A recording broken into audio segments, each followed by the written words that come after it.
Hello and welcome back to Digpis ITTS channel. What do you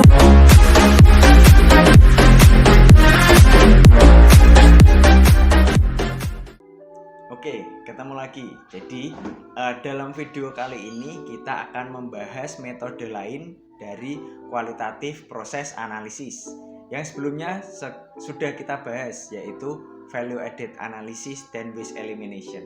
Di video kali ini saya akan membahas mengenai root cause analysis yang di dalamnya ada cause effect analysis atau fishbone bisa disebut juga.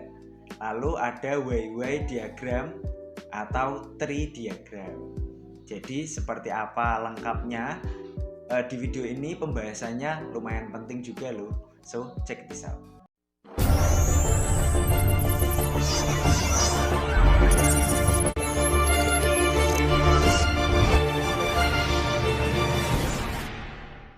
Oke teman-teman, jadi setelah pembahasan mengenai proses analisis, kita akan membahas lebih lengkap mengenai proses analisis kualitatif. Jadi, saat menganalisis proses bisnis, perlu diingat bahwa bahkan proses yang lebih baik dapat dibuat lebih baik. Pengalaman menunjukkan bahwa setiap proses bisnis yang tidak sepele tidak perlu seberapa banyak perbaikan yang telah dilakukan mengalami sejumlah masalah. Selalu ada kesalahan, kesalahpahaman, kejadian, langkah yang tidak perlu, dan bentuk pemborosan lainnya saat proses bisnis dilakukan sehari-hari. Bagian dari tugas seorang analis proses adalah untuk mengidentifikasi dan mendokumentasikan masalah yang mengganggu suatu proses. Untuk tujuan ini, seorang analis biasanya akan mengumpulkan data dari berbagai sumber dan akan mewawancarai beberapa pemangku kepentingan, terutama peserta proses, tetapi juga pemilik proses dan manajer unit organisasi yang terlibat dalam proses tersebut. Root cause analysis adalah sekumpulan teknik untuk membantu analisis atau analis mengidentifikasi dan memahami akar penyebab masalah atau kejadian yang tidak diinginkan. Root cause analysis tidak terbatas pada analisis proses bisnis. Faktanya, analisis akar penyebab umumnya digunakan dalam konteks analisis kecelakaan atau insiden, serta dalam proses manufaktur yang digunakan untuk memahami akar penyebab cacat pada suatu produk.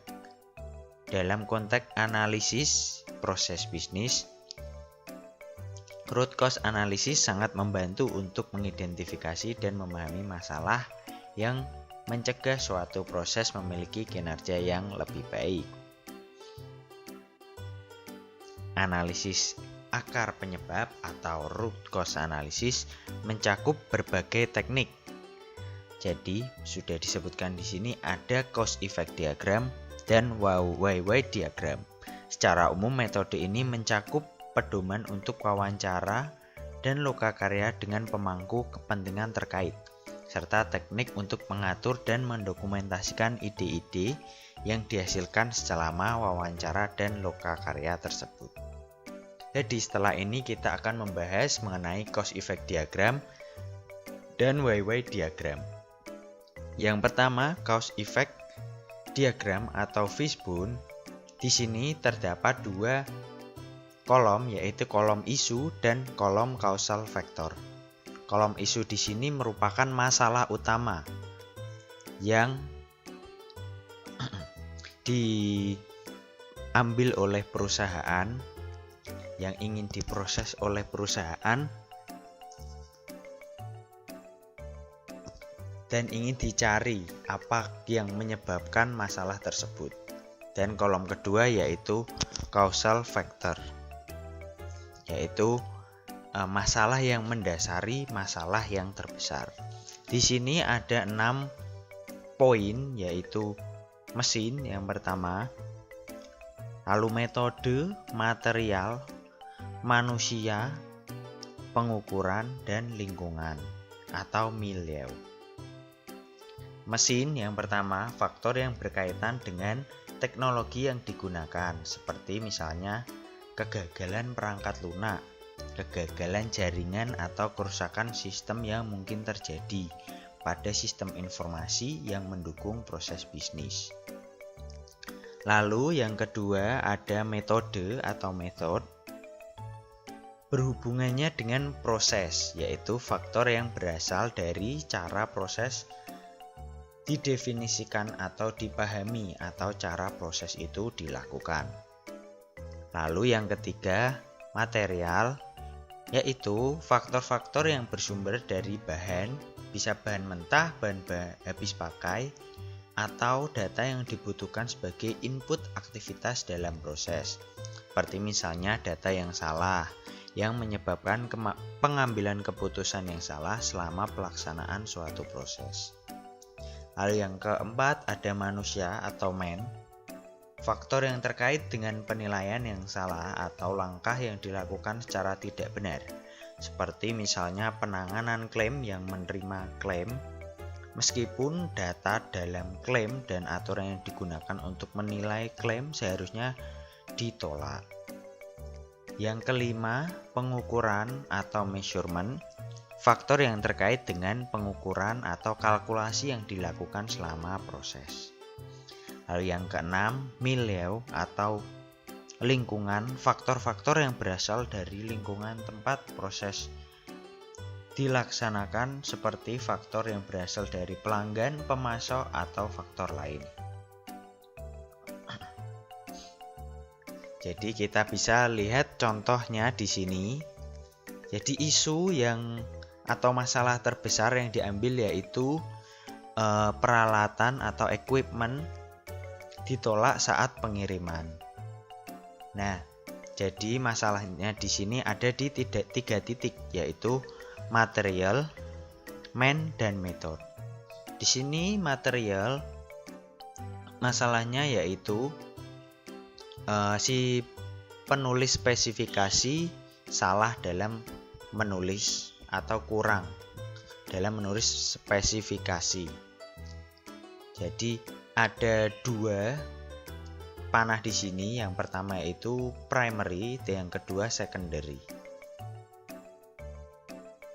Saya mewajibkan untuk menggunakan minimal satu secondary karena ini merupakan root cause analysis ya. Jadi harus ada akar dari permasalahan, akar dari permasalahan tersebut. Kalau hanya ada primary saja kurang afdol, bisa disebut sebagai root cause analysis. Dan masalah yang lainnya yaitu ada di man, di misunderstanding antar bagian yang menyebabkan kurang lengkap dan kurang akuratnya kebutuhan dari equipment tersebut. Lalu metode yang digunakan, jadi site engineer atau teknisi lapangan tidak tahu bahwa equipment itu akan direntalkan. Jadi metode ini bisa diakibatkan oleh kurangnya pengetahuan oleh site engineer mengenai proses dalam perusahaan. Jadi equipment itu memang bisa direntalkan, tapi site engineer tidak tahu bahwa itu akan direntalkan. Dia taunya equipment itu hanya digunakan oleh pihak internal perusahaan. Jadi secondary-nya di sini, penulis sepenuhnya bertanggung jawab akan seleksi equipment.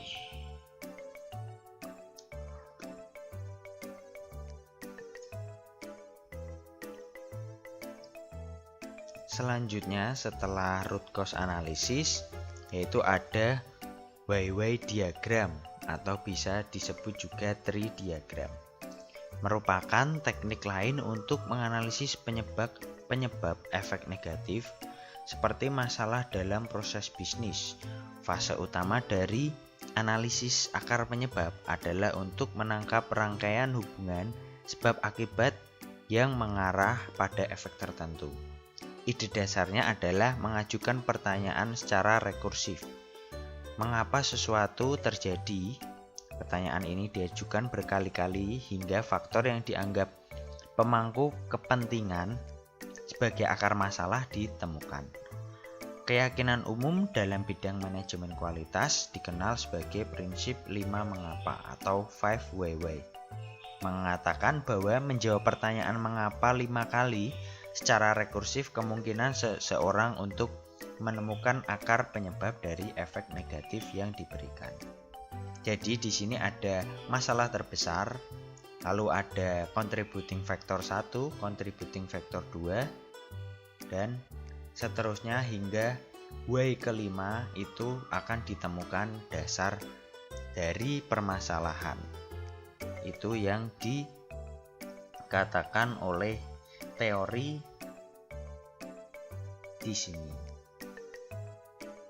Jadi why diagram ini merupakan teknik untuk menyusun sesi curah pendapat atau lokakarya untuk menganalisis akar penyebab. Sesi seperti itu akan dimulai dengan sebuah masalah. Langkah pertama adalah memberi nama pada masalah yang disepakati oleh para pemangku kepentingan. Terkadang ditemukan bahwa tidak ada satu masalah, tetapi beberapa masalah. Dalam hal ini masalah tersebut harus dianalisis secara terpisah. Jadi ditentukan dulu masalah yang paling mengefek terbesar atau paling mudah diatasi. Kita ambil satu dulu untuk dianalisis akar permasalahannya. Kemudian di setiap tingkat pertanyaan berikut diajukan mengapa ini terjadi dan apa submasalah utama yang mungkin mengarah ke masalah ini. Faktor-faktor yang memungkinkan kemudian diidentifikasi. Masing-masing faktor ini kemudian dianalisis menggunakan pertanyaan yang sama. Saat turun di pohon, misalnya ke level 3 atau 4, disarankan untuk mulai berfokus pada faktor-faktor yang dapat diselesaikan. Artinya sesuatu dapat dilakukan untuk mengubahnya. Jadi jika sudah ke level 3, ini level 1, level 2, level 3, dan level 4, kita harus berfokus untuk bagaimana cara mengatasi permasalahan ini. Jadi mungkin ada satu contributing factor saja, ini juga memungkinkan. Jadi hanya ada satu isu, satu contributing factor, satu contributing factor lagi yang level 3, satu contributing factor level 4, dan seterusnya. Jadi jika ada dua, kita ambil satu dulu untuk berfokus di YY3 diagram.